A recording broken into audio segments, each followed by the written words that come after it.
Hello दोस्तों, मैं हूं सूर्यकांत, आपका उद्यान मित्र एंडलेस नेचर। इस मेरे यूट्यूब चैनल में मैं आप सभी दोस्तों का स्वागत करता हूं। इस वीडियो में आज हम एक स्वर्गीय सुगंध देने वाला पौधा रात रानी के बारे में कुछ नई बातें जानने की कोशिश करेंगे। दोस्तों, जिसे रात रानी का पौधा मालूम नहीं, ऐसे शायद ही कुछ लोग होंगे। पूरी दुनिया भर में फैले हुए इस रात रानी के पौधों की रात के वातावरण में दूर दूर तक फैलने वाली इसकी खुशबू हर इंसान के दिलो दिमाग पे छा जाती है। इनफैक्ट हम सब लोगों ने इसकी मन भावन खुशबू को हार्डली महसूस किया है। इस रात रानी के पौधे पर जब मैसिव फ्लावरिंग होती है तो हवा की लहरों में इसके फूलों की खुशबू इत्र जैसी फैल जाती है। कॉमनली इस पौधे को नाइट जैस्मिन कहा जाता है, लेकिन यह असली जैस्मिन नहीं है, क्योंकि जैस्मिन और चमेली कैटेगरी के पौधों का कुल और नेटिव अलग है और इस रात रानी की फैमिली और नेटिव अलग है। यह रात रानी के पौधे मूल रूप से सेंट्रल अमेरिका के मूल निवासी है। नेटिवली कैरिबियन तटों के पास वेस्ट इंडीज इसका मूल निवास है। एक रिसर्च के अनुसार इस रात रानी के पौधे को सबसे पहले वेस्ट इंडीज में खोजा गया था और क्रिस्टोफर कोलंबस द्वारा इसे यूरोप लाया गया था। यह पौधे प्राकृतिक वातावरण में नम या फिर गीले जंगलों में बढ़ते पाए जाते हैं, जिसमें ज़्यादातर जंगलों का रिपेरियन जोन और घने तराई के जंगल शामिल होते हैं। यह रात रानी का पौधा सोलानेसी या नाइटशेड परिवार का सदस्य है। इनकी फैमिली में लगभग 3 से 4 हज़ार प्रजातियाँ पाई जाती है। इनके परिवार में टोमेटो, पोटैटो, चिली जैसे पौधों के साथ पिटूनिया, धतूरा जैसे फ्लावरिंग प्लांट्स भी आते हैं। इसके साथ टोबैको जैसे ड्रग्स के पौधे भी इनके परिवार में आते हैं।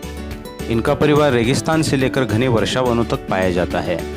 दोस्तों, इस रात रानी का साइंटिफिक नेम सेस्ट्रम नोक्टर्नम है, जिसे कॉमनली रात रानी, night jasmine, lady of the night, night blooming cestrum, queen of the night, poison berry, night scented cestrum ऐसे नामों से जानते हैं।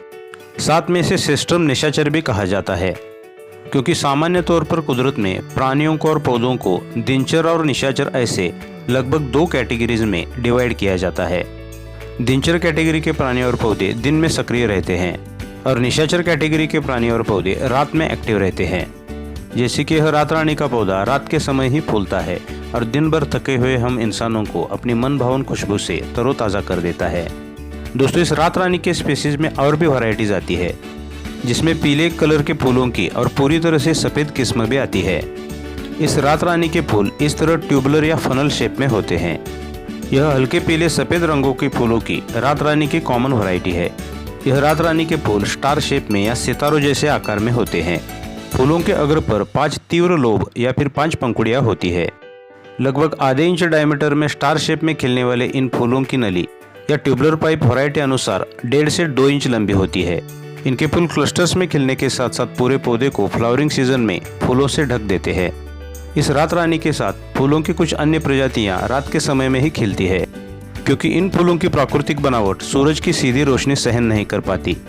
एक तरफ से यह फूल सन लवर्स के बजाय मून लविंग कैटेगरी के होते हैं। अंधेरा होने पर सूरज की किरणें लुप्त होने के बाद इसकी ट्यूबुलर कलियां धीरे धीरे खुलने लगती है और वातावरण में अपनी एक तेज खुशबू बिखेरने लगती है। वाइंड डायरेक्शन स्थिति अनुसार जिस दिशा में हवा बहने लगती है, वहां हवा के झोंकों के साथ इस रात रानी के फूलों की महक दूर दूर तक हमारे घर के वातावरण में, गली मोहल्ले में, सोसाइटीज में फैल जाती है। पौधे की हाइट और ग्रोथ अनुसार 400 से 500 फीट तक भी इसकी खुशबू फैल जाती है।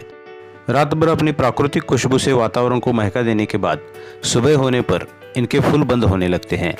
दोस्तों, इस रात रानी का फ्लावरिंग सीजन वसंत से पतझड़ तक, मतलब मार्च से नवंबर तक होता है। ज़्यादातर जिस भौगोलिक एरिया में 3 ऋतु होते हैं, वहाँ ठंड के दिनों में यह रात रानी का पौधा डॉर्मेंसी का अनुभव करता है, लेकिन गर्म ट्रॉपिकल जोन में यह पौधा लगभग साल भर फूलता है। भौगोलिक परिस्थिति अनुसार इस रात रानी के पौधे पर एवरेजली फ्लावरिंग सीजन में 4 बार फ्लावरिंग आती है। दोस्तों, इस रात रानी के अलग अलग वैरायटीज़ में पत्तियों की साइज और पैटर्न अलग अलग होता है। इस वैरायटी में इसकी पत्तियां अंडाकार शेप में गर्द हरी और लगभग 10 से 12 सेंटीमीटर लंबी होती है। यह रात रानी का पौधा प्राकृतिक वातावरण में और एक वेल न्यूट्रिशन स्थिति में लगभग 4 मीटर तक की ऊंचाई तक बढ़ सकता है और 6 से 8 फीट तक स्प्रेड करके एक बड़े बुश का आकार ले लेता है। इसलिए गार्डन की खुली ज़मीन के अभाव के कारण अगर हम इसे पॉट में ग्रो करना चाहते हैं तो साइज में थोड़े बड़े कंटेनर या फिर पॉट इस पौधे के लिए हमें चूज करने हैं, क्योंकि प्राकृतिक वातावरण में 12 से 15 फीट तक बढ़ने वाला यह पौधा अपने रूट सिस्टम भी उसी तरह डेवलप करता है। छोटे पॉट्स या गमलों में इस रात रानी के पौधे की रूट सिस्टम बहुत मर्यादित रह जाती है। अगर आपके पास गार्डन में खुली ज़मीन है तो गमलों के बजाय इसे सीधे ज़मीन में लगाने पर आप इस रात रानी के पौधे पर काफ़ी अच्छी फ्लावरिंग पा सकते हैं। दोस्तों, इस रात रानी के पौधे के फूल भले ही रात में खिलते हो, लेकिन इसकी सनलाइट नीड पूर्ण सूरज की रोशनी की है। इस रात रानी के अच्छी फ्लावरिंग के लिए कम से कम 4 से 5 घंटे की सीधी सूरज की रोशनी इस पौधे को अत्यंत आवश्यक होती है। बहुत छायादार जगह या शेडी एरिया में इस पौधे को ना लगाएं, क्योंकि सूरज की रोशनी के बिना यह पौधा फ्लावरिंग नहीं कर पाएगा। इसलिए इस रात रानी के पौधे के लिए हमारे घर के एरियाज़ में पृथ्वी के उत्तरी गोलार्ध में ज़्यादातर सब ट्रॉपिकल जोन में साउथ ईस्ट या साउथ वेस्ट लोकेशन इन पौधों के लिए होना चाहिए, और ठीक इसके विपरीत पृथ्वी के दक्षिण गोलार्ध में इस पौधे के लिए नॉर्थ ईस्ट या नॉर्थ वेस्ट लोकेशन होना चाहिए। दोस्तों, ज़्यादातर यह रात रानी का पौधा सभी प्रकार की उपजाऊ मिट्टी में अच्छी तरह से पनपता है, इसलिए हमारे गार्डन की रेगुलर मिट्टी में यह पौधा अच्छी तरह से सर्वाइव करता है। ज़मीन के बजाय पॉट्स या कंटेनरों में अगर हम इन पौधों को लगाते हैं तो उसे वेल ड्रेन बनाने के साथ साथ भरपूर मात्रा में जैविक खाद उसमें हमें मिलानी होती है। इस रात रानी के अच्छे फ्लावरिंग के लिए इसके मेन ग्रोइंग सीजन में इसके जड़ों के पास रॉक फॉस्फेट या बोन मील जैसी फॉस्फोरस बेस्ड खाद अगर हम देते हैं तो इस पर काफ़ी अच्छी फ्लावरिंग आती है। दोस्तों, इस रात रानी की वाटरिंग नीड मीडियम कैटेगरी में आती है। प्राकृतिक वातावरण में यह पौधे नम मिट्टी में या गीले जंगलों में बढ़ते हैं, इसलिए बहुत लंबे देर तक इन पौधों को कभी सूखा ना रखें और इन पौधों को बार बार ओवरहेड वाटरिंग भी ना करें। ज़्यादातर खुली ज़मीन की तुलना में पॉट्स में लगाए गए पौधों के लिए यह बात बहुत ज़रूरी है। खुले वातावरण में कुदरत की खुद की वाटर पर्कुलेशन सिस्टम होती है, बस हमें इनकी जड़ों के पास एक आदर्श नमी हमें बनाए रखनी होती है। दोस्तों, इस रात रानी के पौधे को कटिंग या प्रूनिंग के माध्यम से हम मन चाहे आकार में मर्यादित रख सकते हैं। सर्दियों के दौरान जब इसकी फ्लावरिंग खत्म होती है तब इस पौधे की हार्ड प्रूनिंग भी हम कर सकते हैं। ज़्यादातर सर्दियों के दिनों में इस पर मिलीबग्स की एक्टिविटी दिखाई देती है। प्रूनिंग के माध्यम से कुछ हद तक हम उन्हें दूर रख सकते हैं और रूटीन के दौरान नीम ऑयल, साबुन स्प्रे, देसी गाय का गोमूत्र, रोगर जैसे केमिकल पेस्टिसाइड को यूज़ करके एफिड्स और मेलेबग्स को कुछ हद तक हम कंट्रोल कर सकते हैं। दोस्तों, हमारे आसपास के वातावरण को नेचुरल तौर पर पूरी तरह से महकाने की क्षमता रखने वाले इस रात रानी पौधे के शरीर के अंग थोड़ी विषाक्तता दिखाते हैं। इस रात रानी के पौधे पर ज़्यादातर सभी पार्ट्स में जहरीले अल्काइड्स पाए गए हैं, जो ओरली कनेक्शन या निगलने पर थोड़े विषाक्त साबित होते हैं। इस पर लगने वाले सफ़ेद जामुन जैसे फल थोड़ी ज़्यादा विषाक्तता दिखाते हैं। दोस्तों, इस रात रानी पौधे का प्रोपगेशन हम इनके स्टेम कटिंग से या सॉफ्ट ब्रांचेस से आसानी से कर सकते हैं। इनके कटिंग के एक नोड को कम से कम आधा इंच मिट्टी के अंदर हमें इस तरह लगाना है। कटिंग्स पर नए रूट्स निकल आने तक इसे हमें एक हल्की छायादार जगह रखना है। ज़्यादातर सर्दियाँ खत्म होने के बाद वसंत ऋतु की शुरुआत में या फिर मानसून के दौरान रेनी सीजन में हम इनके कटिंग्स लगा सकते हैं। ज़्यादातर मानसून के दौरान वातावरण में 95% वाटर ह्यूमिडिटी होने के कारण कटिंग्स पे कोई भी रूट हार्मोन्स लगाने की ज़रूरत नहीं पड़ती। मानसून के दौरान लोकल नर्सरीज में 30 से 50 रुपये में इस रात रानी के पौधे मिल जाते हैं। वहां से खरीदकर अच्छी तरह से सेट हुए हेल्दी पौधे को भी हम अपने प्लांट गैलरी में ग्रो कर सकते हैं। प्राकृतिक आवास में बीजों द्वारा इस रात रानी का नेचुरली प्रोपगेशन होता है।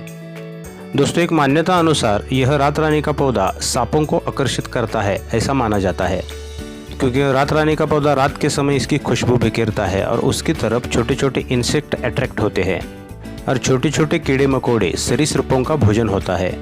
तो हो सकता है उन कीड़ों को खाने के हेतु किसी पौधे पर कहीं सांप देखा गया हो और इसलिए इस रात रानी के पौधे की तरफ सांप आते हैं, ऐसा माना गया है। लेकिन ऐसी घटनाएं बहुत ही रेयर होती है। इनफैक्ट आजकल हमारे इंसानों की सिविलाइजेशन कुछ इस कदर बड़ी हुई है तो ऐसे सांप वगैरह प्राणी देखना भी मुश्किल हो गया है। पेड़ों पर सांप वगैरह दिखना, ऐसी घटनाएं रेयर होती है और उसके और भी कारण हो सकते हैं। इसलिए इतनी मनभावन सुगंध देने वाला पौधा किसी भी माइंडसेट के बिना हमारे प्लांट गैलरी में हम ज़रूर लगाएं। वैसे देखा जाए तो पौराणिक मान्यता अनुसार संध्या के या शाम के बाद किसी भी पौधे के पास हमें नहीं जाना चाहिए, क्योंकि पेड़ पौधों पर सृष्टि के बहुत से जीव संध्या के बाद आराम के लिए आते हैं। दोस्तों, हमारे निजी जीवन में हमने हवा को सुगंधित करने के लिए रूम फ्रेशनर, बॉडी स्प्रे, अगरबत्तियाँ, धूप स्टिक जैसे कई आर्टिफिशियल प्रोडक्शन बनाए हैं, जिन्हें हमारे द्वारा मैन्युअली यूज़ करने पर ही इसकी खुशबू हम पा सकते हैं।